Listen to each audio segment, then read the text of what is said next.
सभी दर्शकों को राम राम। मैं बाबा रामदास और आप देख रहे हैं बाबा की खरी खोटी। मेरे साथ वरिष्ठ पत्रकार बड़े भाई ओमकार चौधरी जी जुड़ गए हैं। भाई साहब प्रणाम। नमस्कार आपको भी और दर्शकों को भी। भाई साहब चर्चा करेंगे जरा, अभी जो हाल में म्युनिसिपल कॉरपोरेशन के जो चुनाव हुए हैं उसमें असदुद्दीन ओवैसी की पार्टी एएमएम की जो परफॉर्मेंस है और मुसलमानों का जो वोटिंग का पैटर्न, अलग अलग सीट पे अलग अलग कैंडिडेट के साथ अलग स्ट्रेटजी बना के टैक्टिकल वोटिंग, और एमएम की परफॉर्मेंस बहुत सारी पुरानी स्थापित पार्टियों से बेहतर परफॉर्म करना और मुसलमानों की एक संभावित पार्टी बन के उभरना, इस पे चर्चा करेंगे। और इसका प्रभाव बंगाल के चुनाव पे क्या पड़ सकता है, आज यही हमारा विषय है। आगे बढ़ाने से पहले मैं जरा 1 मिनट आपका लूंगा। दर्शकों, ये मेरी पुस्तक है दद्दा की खरी खरी। ये मेरे लेखों का संकलन है। इस पुस्तक का मूल्य 600 रुपया है, पर 600 रुपया जो है ये असल में हमारे मंदिर और आश्रम में बनने वाली गौशाला के निर्माण में ये कोष खर्च होगा। और ये जो नीचे टिकर चल रहा है 7696409623, इस नंबर पे आप गूगल पे, फोन पे, पेटीएम और इस अकाउंट में आप ये हमें सहयोग राशि भेज सकते हैं, या ऊपर जो क्यूआर कोड है इसमें भेज सकते हैं। और इसी नंबर पे मुझे अपना एड्रेस, फोन नंबर व्हाट्सएप कर दीजिए जिससे मैं आपको ये पुस्तक भेज सकूं और आपकी भागीदारी हो जाएगी इस गौशाला में। तो अब वापस आते हैं, ओमकार चौधरी सर से चर्चा करते हैं। सर 125 सीट, क्या सर आप इसको कैसे देखते हैं? एमएम की इस परफॉर्मेंस पे आपकी टिप्पणी क्या है? देखिए, इसकी शुरुआत हमें देखने को मिली थी बहरामपुर पश्चिम बंगाल के लोकसभा चुनाव में, जब गुजरात से यूसुफ पठान को लाकर के अधीर रंजन चौधरी के खिलाफ ममता बनर्जी ने प्रत्याशी बना दिया था। नतीजा क्या हुआ सबके सामने है। उसी बहरामपुर से अधीर रंजन चौधरी 6-7 बार जीत चुके थे, लेकिन जैसे ही एक मुस्लिम कैंडिडेट आया वैसे ही वो शिफ्ट कर गए मुस्लिम कैंडिडेट की तरफ। अब ये ट्रेंड जो है, कई बार हम लोग ध्यान नहीं देते इन चीजों पर या सतही चर्चा करके आगे बढ़ जाते हैं, लेकिन ये ट्रेंड हमें क्या बताता है? ये ट्रेंड बताता है कि अगर मुस्लिम कैंडिडेट है और मुखालिफ पार्टी विरोधी पार्टी को हराने में सक्षम है तो फिर वो किसी हिंदू कैंडिडेट को वोट नहीं करेंगे। इसका मतलब ये भी है, इसका संकेत ये भी है कि चाहे शरद पवार हो, चाहे नए नए मुल्ला बने अपने उद्धव ठाकरे हो, चाहे मुस्लिम तुष्टीकरण में सबको पीछे छोड़ करके बुलंदियां छूने वाले राहुल गांधी हो, मल्लिकार्जुन खड़गे हो या अखिलेश यादव हो, कोई भी हो, बिहार में नीतीश बाबू हो या आरजेडी वाले हो, वहां फिर वो मुस्लिम रहनुमा को ही चुनेंगे। तो जो आपने सवाल किया है, 125 सीटें महाराष्ट्र के अलग अलग नगर निगमों में, और सर्वाधिक कहाँ, जिसको औरंगाबाद कहा जाता रहा, जो औरंगजेब की कहना चाहिए कि अंतिम कर्मस्थली या जहां वो दफन हुए, वो औरंगाबाद जो आजकल संभाजी नगर के नाम से जाना जाता है, वहां पर 30 से ज्यादा सीटें जीती हैं एआईएमआईएम ने, असदुद्दीन ओवैसी की पार्टी ने। 2019 में वहां से इनके एमपी भी चुने गए थे, जलील। 2024 में हार गए वो। तो 2019 में संसद में इनके 2 सांसद थे, एक वो जलील साहब जो औरंगाबाद से चुने गए थे, संभाजी नगर से, और दूसरे जो हैदराबाद से चुने जाते हैं अपने असदुद्दीन ओवैसी। तो असदुद्दीन ओवैसी नाम का जो ये नया मुसलमानों का रहनुमा है, इसने महाराष्ट्र नगर निगम के चुनाव में ये संकेत दे दिए हैं कि वो एक उभरती हुई ताकत हैं। और अगर मैं दूसरे शब्दों में कहूं कि ये देश के लिए दूसरे जिन्ना साबित हो सकते हैं आने वाले समय में, तो ये गलत नहीं होगा। जिस तरीके से मुसलमान उनके पीछे लामबंद हो रहे, देखिए 2021 के 2020 के बिहार चुनाव में भी 5 सीटें जीतने में कामयाब हुए थे ये सीमांचल से, और इस बार भी उतनी ही सीटें जीतने में फिर कामयाब हो गए, इसके बावजूद कि उनमें से 4 आरजेडी में चले गए थे। इस बार फिर इन्होंने वही अपना रिपीट किया। जो सीमांचल का इलाका है, जो मालदा से और दूसरे इलाकों से लगता हुआ है पश्चिम बंगाल के, वहां पर इनकी पेठ है। और जहां जहां मुस्लिम मतदाता निर्णायक भूमिका में होंगे, वहां आप आगे देखेंगे कि असदुद्दीन ओवैसी और उनकी पार्टी गुल खिलाएगी। तो ये न केवल ममता बनर्जी के लिए खतरे की घंटी है, क्योंकि वहां एक और असदुद्दीन ओवैसी पैदा हो गए हुमायूं कबीर के रूप में, जिन्होंने बाबरी मस्जिद बनाने का जिम्मा लिया है, और उनको करोड़ों रुपए का चंदा भी अब तक आ चुका है।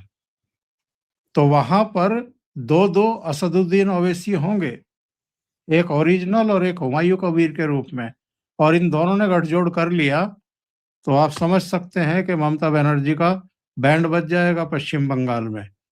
क्योंकि ये संकेत हैं जो कुछ हुआ है आपके महाराष्ट्र में, और उसके बाद फिर बंगाल निपटते ही कोई बहुत दूर नहीं रह जाएगा उत्तर प्रदेश का चुनाव। तो ये खतरा है अखिलेश यादव के लिए भी। अखिलेश यादव को क्यों चुनेंगे फिर? वो अपने मुस्लिम रहनुमा को चुनेंगे ना, उसी की सरपरस्ती में आगे बढ़ेंगे। पर एक एक बात है सर उसमें कि विनेबिलिटी तो फिर भी देखी जाती है। अगर उनको लगता है कि कैंडिडेट हमारा जीत रहा है, तब एन ब्लॉक शिफ्ट होते हैं, क्योंकि भाजपा इसमें एक पेंच है। इसमें पेंच ये है कि असदुद्दीन ओवैसी ने अगर कह दिया कि हम मुस्लिम को चीफ मिनिस्टर बनाएंगे, या संकेत भी दे दिए, तो अखिलेश यादव तो नहीं बनाएंगे मुस्लिम को चीफ मिनिस्टर।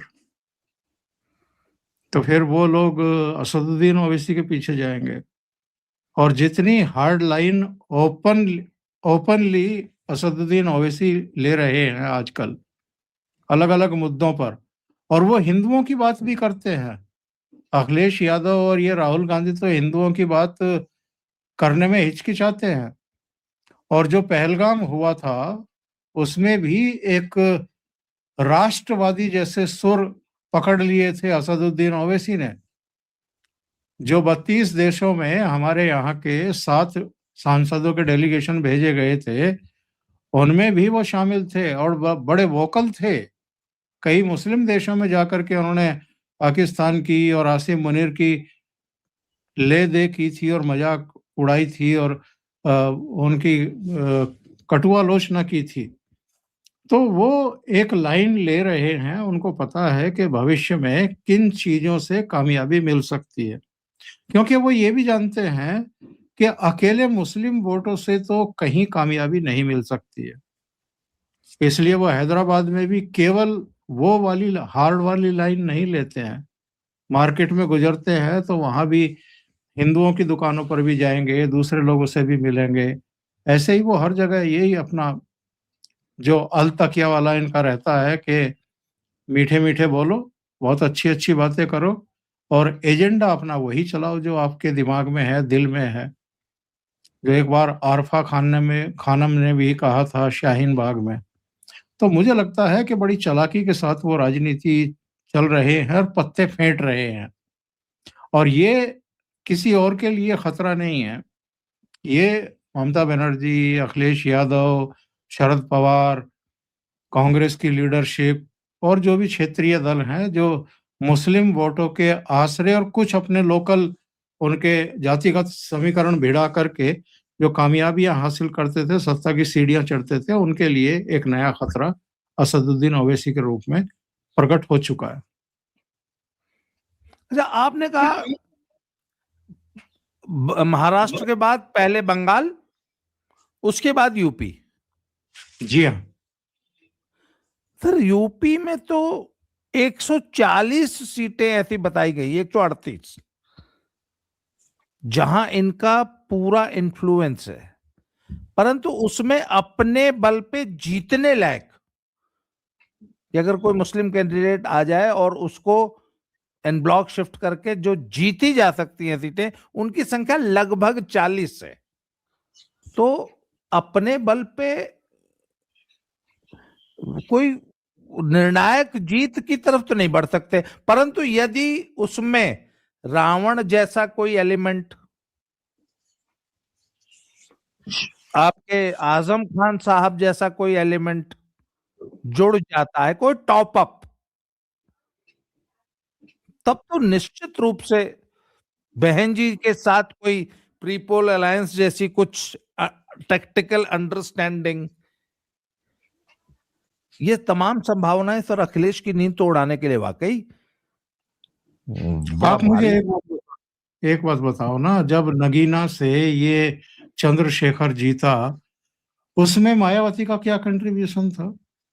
नील। जी या अखिलेश यादव का क्या कंट्रीब्यूशन था? कुछ भी नहीं। जी तो ये जो मीम भीम की जो राजनीति है ना इनकी, जी ये गुल खिलाएगी।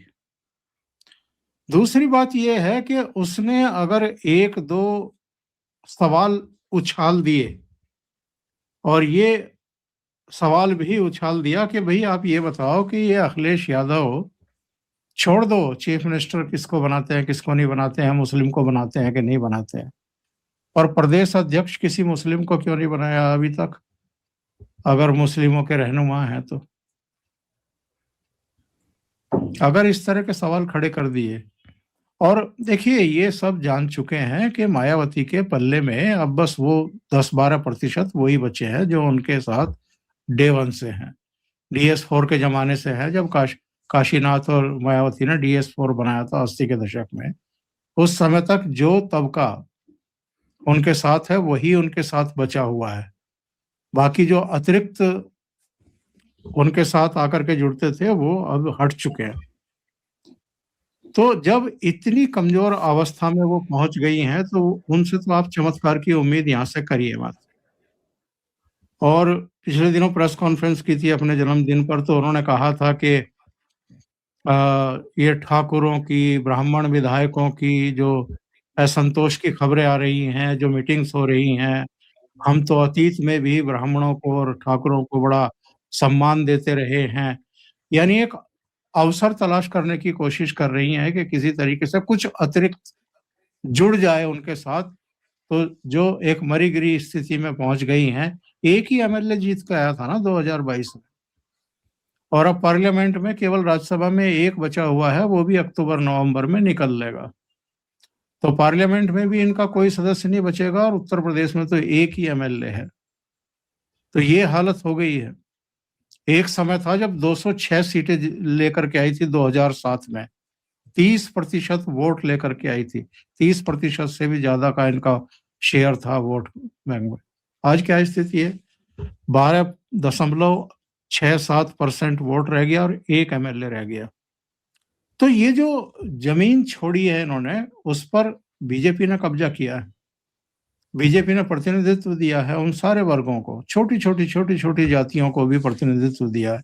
कहीं संगठन में एडजस्ट किया, कहीं मंत्री बना दिया, कहीं राज्य मंत्री बना दिया। तो हर एक को सम्मान दे करके बीजेपी चल रही है। और डॉक्टर अंबेडकर की जो से जुड़ी हुई जितनी स्मृतियां हैं, उनका जन्म स्थान हो लंदन में जहां रह करके पढ़े थे, उसको स्मारक के रूप में तब्दील करना हो, या उनकी यादों से जुड़े हुए जितने भी थे, बैरिस्टर के रूप में भी उन्होंने जहाँ काम किया वहाँ भी उन्होंने, उनके वो सब स्थलों को लेकर के गवर्नमेंट ने, केंद्र सरकार ने उनको बड़ा सम्मान दिया है, संविधान दिवस मनाना शुरू किया है, बहुत सारे ऐसे काम किए हैं। तो मायावती की जो राजनीति थी उसको एक तरीके से मायावती की कुल पॉलिटिक्स को ही उन्होंने खुड्डे लाइन लगा दिया, दीवार से लगा दिया। तो अब ये मीम भीम का नारा बीच बीच में उठता है। किसी दलित लड़की के साथ, बेटी के साथ कुछ हो गया तो चंद्रशेखर जो है वो दौड़ करके वहां पर जाता है, पुलिस से भी टकराता है, सरकार से भी टकराता है। वो उसको ग्रैब करने की कोशिश कर रहा है जो मायावती का छोड़ा हुआ है। और मायावती चूंकि सक्रिय है नहीं, कहीं आती जाती है नहीं, उनको लगता है कि मेरा जन्मदिन सबसे 1 मिनट में लाइट जला लेता हूं। जी जी, आ गई सर, आ गई। हाँ जी, हाँ जी। तो उनको लगता है कि मेरा जन्मदिन ही सबसे इम्पोर्टेंट डे है, बाकी कुछ करने की जरूरत नहीं है। तो अपने जन्मदिन पर ही प्रेस कॉन्फ्रेंस करने लगी हैं। तो ये सारी चीजें जो हैं ये शो करती हैं कि वो आत्ममुग्धता की शिकार रही हैं, जिसके चलते धीरे धीरे धीरे धीरे करके खत्म हो गई, इरिलीवेंट हो गई एक तरीके से। तो अब उस पर नजर है असदुद्दीन ओवैसी जैसों की, चंद्रशेखर जैसों की, इन सब के अगर ये गैंगअप कर गए, इनके मिली भगत हो गई, इन्होंने अगर संगठन बना लिया, तो वो यहाँ भी अखिलेश यादव को और मायावती को और कुछ हद तक बीजेपी को भी नुकसान पहुंचा सकते हैं। क्योंकि सर मुझे जी कैंडिडेट का चयन आपको अगर ठीक तरीके से आपने कर लिया, तो जो बाकी की जातियां हैं वो भी आ जाती हैं फिर आपके साथ। सर एक अंतिम सवाल, बिहार में याद होगा आपको, ओवैसी ने बड़ा एक वाजिब सवाल जनता के सामने रखा था कि भैया ये 7-8% जनसंख्या वाले यादव जी लोग ये तो मुख्यमंत्री बनेंगे, और हम 20-22% वाले जो है इनकी दरी बिठाने के लिए हैं सिर्फ। सर ये सवाल यूपी बिहार से ज्यादा तो यूपी के लिए ज्यादा रेलिवेंट है। बिल्कुल यहाँ तो बिल्कुल। यहाँ तो इनकी संख्या बिहार से भी ज्यादा है, और अगर और ये मैं सवाल यहाँ पे उठ गया, हाँ, और अगर सर एक बात बताए, अगर मुसलमानों ने मांग कर दी कि ठीक है अखिलेश जी वोट तो आपको देंगे, मुख्यमंत्री हमारा बनेगा, अरे 20-22% है, हम एकमुश्त वोट देते आए हैं, ये पिछले कई चुनाव होगा, किया है। ये अल्टीमेटली होगा। आपने उसका महमूद मदनी की प्रेस कॉन्फ्रेंस सुनी है, अरशद मदनी की सुनी है? वो जी वो हिंदुस्तान को अपना बता चुके हैं, हिंदुओं को कह चुके कि आपको अगर कहीं जाना हो तो आप जाओ, हाँ, ये तो हिंदुस्तान तो हमारा है। हमारा है, हिंदुस्तान तो हमारा है। तो ये चीजें आएंगी आगे चल करके, ये बहुत आगे तक लड़ाई जाने वाली है, क्योंकि ये सांस्कृतिक लड़ाई है साहब। ये सैकड़ों हजारों सालों से चली आ रही है। कभी वो हावी हो जाते हैं आपके ऊपर, कभी आप लोग जो है हावी हो जाते हैं, एकजुट हो जाते हैं। कभी ये पॉलिटिकल पार्टियां फिर फूट डाल देती हैं हिंदुओं में, फिर वो बिखर जाते हैं, फिर वो कमजोर हो जाते हैं। लेकिन पिछले कुछ लोकसभा चुनाव और पिछले कुछ विधानसभा चुनाव के अगर आप कैंडिडेट उठा करके देखें अलग अलग पॉलिटिकल पार्टियों के, तो पता लगता है कि अब मुस्लिमों को टिकट भी देने कम कर दिए इन लोगों ने इस प्रेशर में, क्योंकि हिंदुओं का उभार है, फिर से सनातनी एकजुट हुए हैं। आप महाराष्ट्र का ही उठा कर देख लीजिए 2024 का, कौन सी पार्टी ने कितने मुस्लिमों को कैंडिडेट को टिकट दिए थे? एनसीपी, कांग्रेस और ये उद्धव ठाकरे वगैरह ने। इसी तरह उत्तर प्रदेश में भी आप देख लीजिए, 2019 में तो लाले पड़ गए थे ना। 2019 में तो भारतीय जनता पार्टी के पश्चिमी उत्तर प्रदेश से भी सब सनातनी और हिंदू ही जीत करके आए थे, मुस्लिम तो कुछ ही चेहरे दिखाई दिए थे। तो ये चीजें आगे जाकर के बहुत गुल खिलाने वाली है, बड़ा दिलचस्प नजारा होने वाला है। और मुझे लगता है कि ये जितना उभरेगी ताकतें, असदुद्दीन ओवैसी वगैरह और इनके पीछे जैसे लामबंद होंगे, ये भारतीय जनता पार्टी का रास्ता उत्तर प्रदेश में उतना आसान हो जाएगा। क्योंकि अभी तो लगभग दो तरफा मुकाबले हो गए थे, कहीं कहीं कुछ सीटों पर मायावती त्रिकोण बनाती थी मुकाबले को। कांग्रेस लगभग खत्म है, 2-2.5% वोट कितना होता है पूरे उत्तर प्रदेश में, तो वो खत्म है। तो त्रिकोणीय अगर मुकाबला हो गया तो इसका फायदा भारतीय जनता पार्टी को और मिलेगा 2027 के विधानसभा चुनाव में। तो चलिए साहब, ये तो बात तय है कि महाराष्ट्र के निकाय चुनावों ने सोचने विचारने के लिए एक नया विषय और एक नई चिंता तो निश्चित रूप से अखिलेश जी और ममता बनर्जी को दे ही दी है। सर, आपने समय दिया इसके लिए आभार, धन्यवाद। दोबारा मिलते हैं। जय श्री राम, हर हर महादेव। हर हर महादेव।